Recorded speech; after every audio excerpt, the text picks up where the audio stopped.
What if your final moment on Earth was frozen in time, not for a day or a year, but for nearly 2,000 years? For the people of Pompeii, this wasn't a hypothetical question, it was their reality.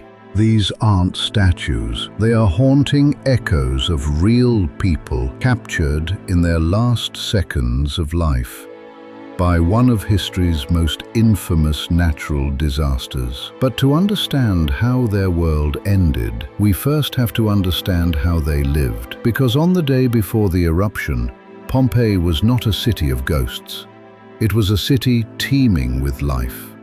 Welcome to Pompeii, 79 AD, a thriving Roman resort town on the beautiful Bay of Naples, home to around 12,000 people. It was a place of commerce, politics, and pleasure. The streets were paved with large stones, with raised blocks allowing people to cross without stepping in rainwater or sewage. You could smell freshly baked bread from over 30 different bakeries. In fact, archaeologists found 81 carbonized loaves of bread still in the oven, ready for the morning rush that would never come. It had fast food stalls called thermopolia, serving hot food and wine to people on the go. Political campaign slogans were painted right onto the walls like ancient billboards, and in the grand villas of the wealthy, stunning mosaics and frescoes decorated every room, showing off their status and culture. But looming over this vibrant city was a silent giant. The people of Pompeii didn't even have a word for volcano. They thought Mount Vesuvius was just a mountain, a beautiful backdrop covered in lush vineyards. They had no idea they were living on a geological time bomb. There had been warnings. A massive earthquake devastated the region in 62 AD, 17 years earlier. The city was still rebuilding, but tremors were common here. No one connected the shaking ground to the peaceful mountain nearby. It was a fatal miscalculation.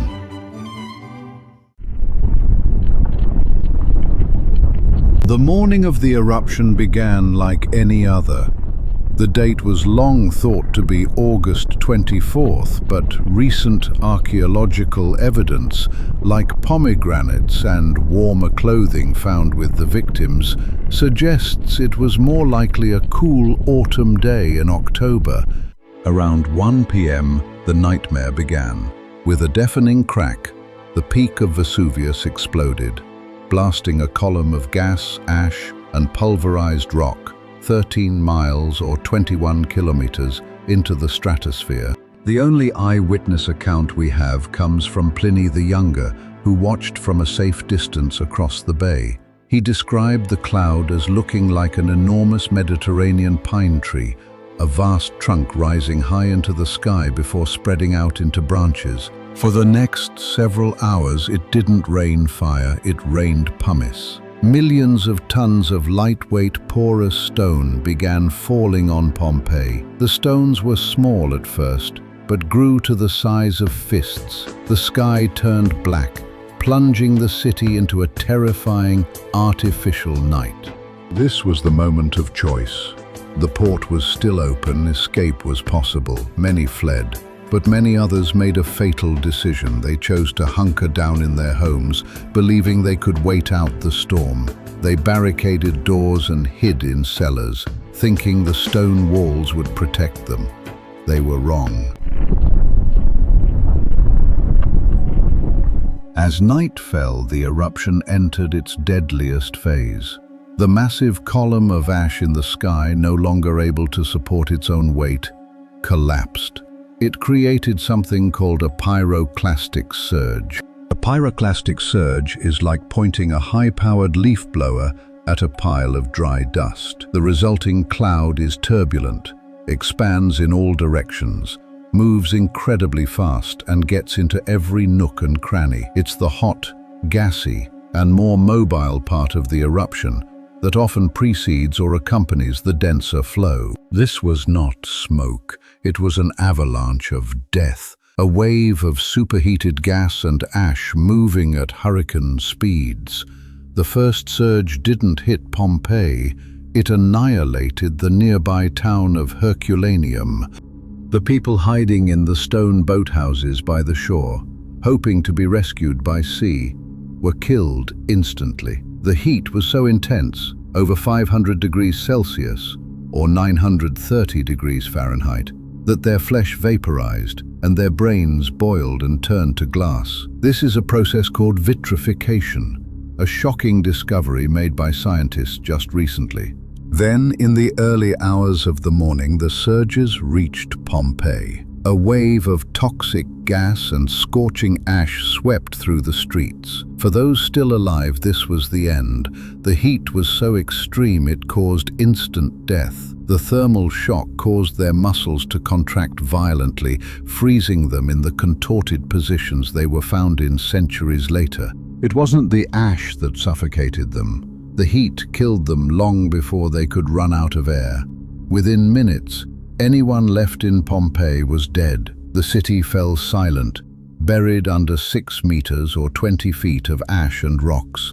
For over 1,500 years, Pompeii was lost to the world, its name and location fading into legend. It was rediscovered by accident in the 18th century, but serious excavation didn't begin until the 1860s, led by an archaeologist named Giuseppe Fiorelli. And he made a discovery that would bring Pompeii's tragedy to life. As his team dug through the hardened ash, they kept finding strange, empty cavities in the layers. Fiorelli realized what they were: the space left behind by decomposed bodies. The ash had perfectly hardened around the victims, creating a natural mold of their final moments. He developed an ingenious technique. His workers would carefully pour wet plaster into these voids. Once it set, they would chip away the surrounding ash, revealing a perfect cast of the person who had died there, capturing their clothing, their facial expressions, their exact pose at the moment of death. These casts are what make Pompeii unique. They transform a historical event into a deeply human story. We see a man shielding his face, a pregnant woman, a child curled up in fear. They are a permanent, chilling memorial to a city and its people. Vesuvius wiped Pompeii off the map in less than 24 hours, but in a strange twist of fate, the very ash that destroyed the city also preserved it. It created a perfect time capsule of Roman life. Because of this tragedy, we know more about daily life in Pompeii than almost any other city in the ancient world. We know their politics, their food, their art, their fears, and even their jokes scrawled on the walls. Pompeii is more than just a ruin. It's a story of the terrifying power of nature, but it's also a powerful reminder of the fragility of life. It shows us that even when a civilization is buried, its stories can survive for millennia, waiting to be told again. If you found this journey back in time as fascinating as I did, please consider liking this video and subscribing for more stories from history. Thanks for watching.